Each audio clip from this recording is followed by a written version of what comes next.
తెలంగాణలో పార్టీ ఫిరాయించిన ఎమ్మెల్యేల అనర్హత పిటిషన్లపై సుప్రీంకోర్టు నిన్న తీర్పు చెప్పడం జరిగింది. మరి ఆ తీర్పు ఏంటనేది ఒకసారి చూసినట్లయితే మరి ఈ యొక్క పార్టీ ఫిరాయించినటువంటి ఎమ్మెల్యేల అనర్హత పిటిషన్లపై స్పీకర్ 3 నెలల్లోపు నిర్ణయం తీసుకోవాలి అని చెప్పేసి ఆదేశిస్తూ సుప్రీంకోర్టు నిన్న తీర్పు అయితే చెప్పడం జరిగింది. ఇదే అంశానికి సంబంధించి వివిధ పత్రికల్లో కూడా వార్తలు కూడా రావటం జరిగింది. ఇక్కడ చూడొచ్చు, 3 నెలల్లోపు నిర్ణయం తీసుకోవాలి ఎమ్మెల్యేల అనర్హత పిటిషన్లపై తెలంగాణ స్పీకర్కు సుప్రీంకోర్టు ఆదేశం అంటూ వార్త. ఈ యొక్క వార్త సారాంశం అనేది మనం తెలుసుకునే ప్రయత్నం కూడా మనం చేద్దాం. అయితే వాస్తవానికి అసలు ఏం జరిగింది అనేది ఒకసారి మనం చూసినట్లయితే ఇటీవల జరిగినటువంటి అసెంబ్లీ ఎన్నికల్లో ఒక పార్టీ తరపు నుంచి పోటీ చేసి గెలుపొంది మరో పార్టీలో చేరడం అనే అంశానికి సంబంధించి పార్టీ ఫిరాయింపుల మీద ఈ యొక్క ప్రధానంగా ఈ యొక్క తీర్పు అనేది నిన్న సుప్రీంకోర్టు అనేది చెప్పడం జరిగింది. అయితే ఈ యొక్క అంశాన్ని ఒకసారి పరిశీలించినట్లయితే మరి ఈ యొక్క పార్టీ మారినటువంటి ఎమ్మెల్యేలు ఒకసారి మనం చూసినట్లయితే మరి దానం నాగేందర్ గారు కానివ్వండి, పోచారం శ్రీనివాసరెడ్డి గారు కానివ్వండి, బండ్ల కృష్ణమోహన్ రెడ్డి గారు కానివ్వండి, కాళే యాదయ్య గారు కానివ్వండి, ప్రకాష్ గౌడ్, ఏ గాంధీ, గూడెం మహిపాల్ రెడ్డి, ఎం సంజయ్ కుమార్, తెల్లం వెంకట్రావు, కడియం శ్రీహరిలపై ఈ యొక్క దాఖలైనటువంటి అనర్హత పిటిషన్ల మీద సుప్రీంకోర్టు మరి ఈ యొక్క తీర్పు అయితే వెలువరించడం జరిగింది. అయితే ఏం జరిగింది అనేది ఒకసారి చూసినట్లయితే ప్రస్తుతం ఈ యొక్క కేసుకు సంబంధించి ఎమ్మెల్యేలు పాడి కౌశిక్ రెడ్డి అదేవిధంగా కేపీ వివేకానందాలు పార్టీ ఫిరాయించినటువంటి ఎమ్మెల్యేలు ఎవరైతే ఉన్నారో ఆ యొక్క ఎమ్మెల్యేలపై అనర్హత వేటు వేయాలి అని చెప్పేసి 2024 మార్చి 18వ తేదీ అదేవిధంగా ఏప్రిల్ 2, 8వ తేదీల్లో ఈ యొక్క పిటిషన్లు అయితే దాఖలు చేశారు.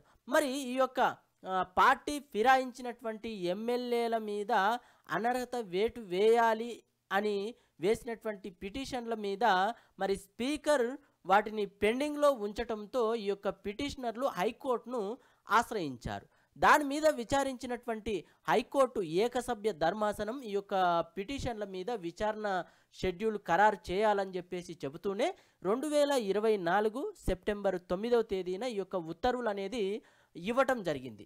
ఏది ఈ యొక్క పార్టీ ఫిరాయించినటువంటి ఎమ్మెల్యేల మీద అనర్హత వేటు వేయాలని చెప్పేసి ఏదైతే పిటిషన్లు దాఖలు చేశారో ఎమ్మెల్యేలు పాడి కౌశిక్ రెడ్డి అదేవిధంగా కేపీ వివేకానందలు దాఖలు చేశారు కదా పిటిషన్లు.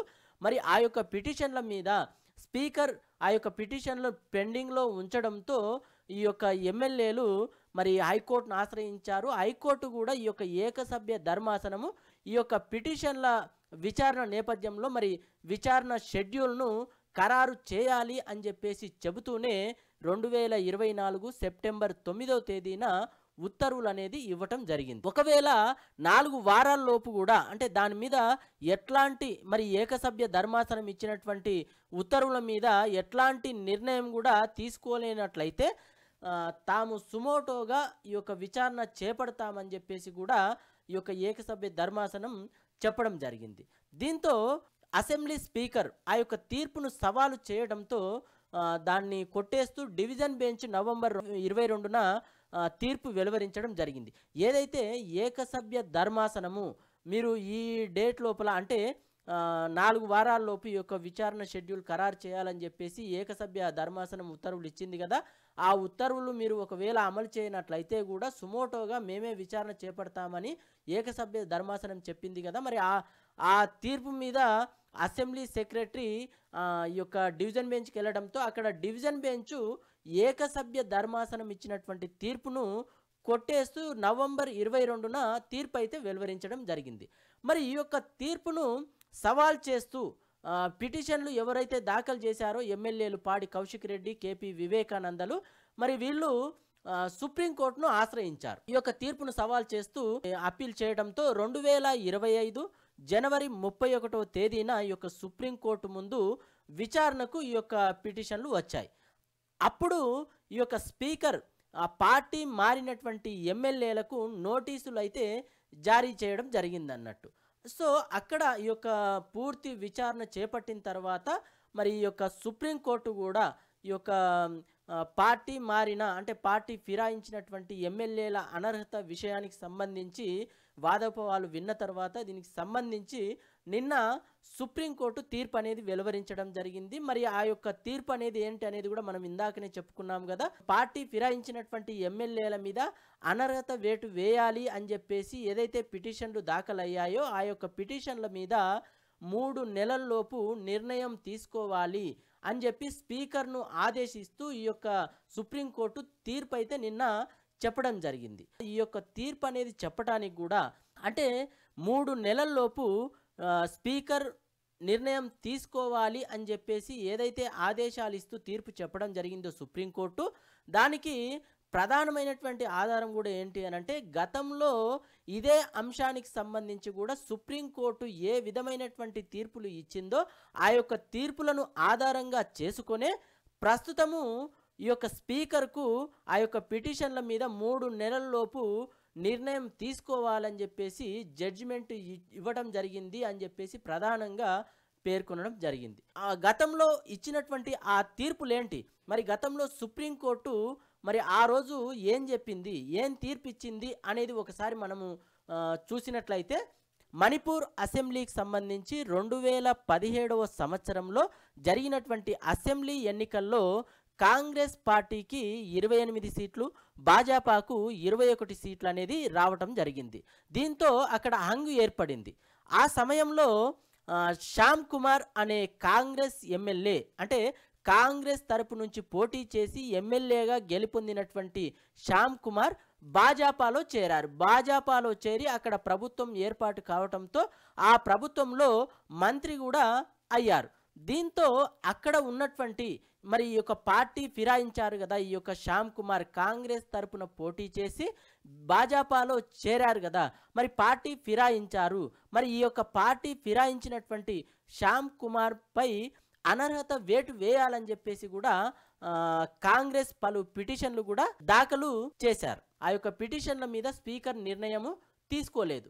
దాంతో అప్పటి మణిపూర్ కాంగ్రెస్ అధ్యక్షుడు కేశం మేఘా చంద్రసింగ్ హైకోర్టును ఆశ్రయించారన్నట్టు. ఎవరైతే కాంగ్రెస్ పార్టీ నుంచి గెలుపొంది శ్యామ్ కుమార్ భాజపాలో చేరారో ఆయన పార్టీ ఫిరాయించారు కాబట్టి అనర్హత వేటు వేయాలని చెప్పేసి కాంగ్రెస్ పిటిషన్ దాఖలు చేయటంతో ఆ యొక్క పిటిషన్ మీద స్పీకర్ అనేది నిర్ణయం తీసుకోకపోవడంతో అక్కడ అప్పుడు ఉన్నటువంటి మణిపూర్ కాంగ్రెస్ అధ్యక్షుడు కేశం మేఘా చంద్రసింగ్ హైకోర్టును ఆశ్రయించారు. అప్పుడు హైకోర్టు ఈ యొక్క పిటిషన్ మీద విచారణ చేపట్టి స్పీకర్కు ఆదేశాలు మరి జారీ చేయొచ్చా లేదా అనే అంశం సుప్రీంకోర్టులోని 5 సభ్యుల రాజ్యాంగ ధర్మాసనం ముందు ఉన్నందున ఇప్పటికైతే ఈ యొక్క విషయం మీద తాము ఎట్లాంటి నిర్ణయం తీసుకోలేమని సుప్రీం తీర్పు వచ్చేంత వరకు వేచి చూడాలని చెప్పేసి హైకోర్టు పేర్కొంది.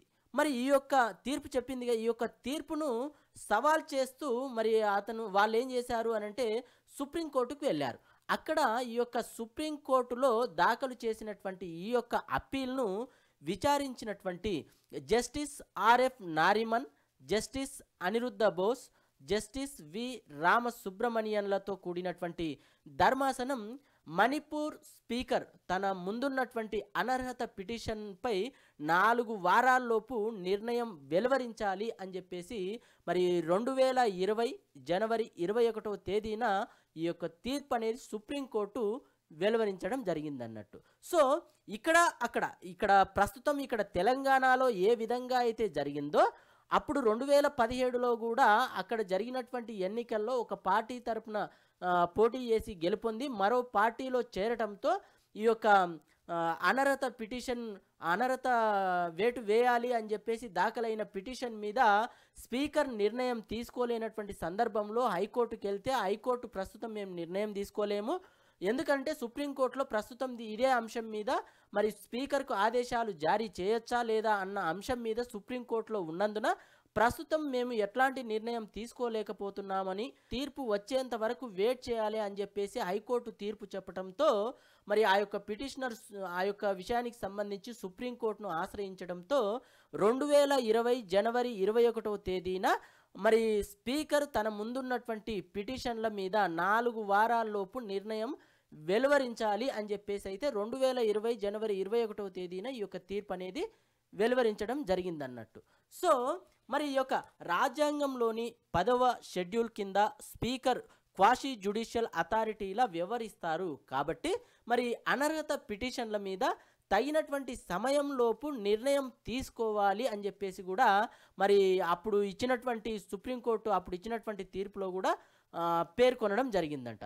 అయితే ఇక్కడ తగినటువంటి సమయం అనేది అప్పుడున్నటువంటి పరిస్థితులను బట్టి అంటే విభిన్న పరిస్థితులపై ఆధారపడి ఉంటుందని చెప్పి అసాధారణమైనటువంటి పరిస్థితులు ఎదురైతే తప్ప పిటిషన్ దాఖలైనటువంటి 3 నెలల్లోపు నిర్ణయం వెలువరించాలి అని చెప్పేసి అప్పుడు సుప్రీంకోర్టు పేర్కొంది.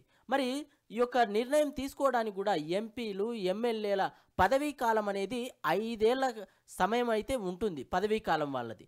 మరి ఆ యొక్క పదవీ కాలం 5 ఏళ్లను దృష్టిలో ఉంచుకొనే మరి ఈ యొక్క గడువును విధిస్తున్నాము అని చెప్పేసి, కానీ ఇలాంటి అనర్హతకు గురైనటువంటి వారు ఒక్క రోజు కూడా పదవిలో కొనసాగటానికి వీల్లేదని చెప్పేసి కూడా సుప్రీంకోర్టు చెప్పింది. మరి ప్రస్తుతము ఆ యొక్క తీర్పు ఆధారంగా చేసుకొనే ప్రస్తుతము ఈ యొక్క తెలంగాణలో పార్టీ ఫిరాయించినటువంటి ఎమ్మెల్యేలకు సంబంధించి అనర్హత వేటు వేయాలని చెప్పేసి ఏదైతే పిటిషన్లు దాఖలు చేశారో పాడి కౌశిక్ రెడ్డి, కేపీ వివేకానందలు, ఆ యొక్క పిటిషన్ల మీద స్పీకరు 3 నెలల్లోపు నిర్ణయం తీసుకోవాలి.